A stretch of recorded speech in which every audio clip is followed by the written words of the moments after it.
अकोल्यातील एका पोलीस कर्मचाऱ्याने गणेश विसर्जन मिरवणुकीत लाठीकाठीचा साहसी खेळ करून दाखवला।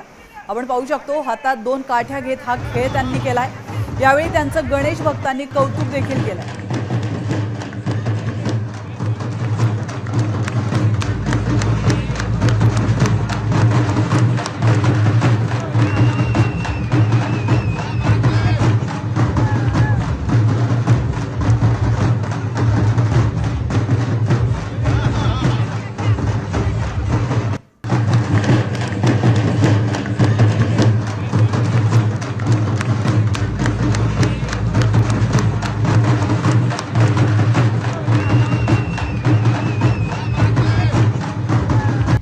आता isakal.com आहे देशातील नंबर 1 ची मराठी न्यूज वेबसाईट। प्रत्येक अपडेटसाठी isakal.com ला नक्की भेट द्या।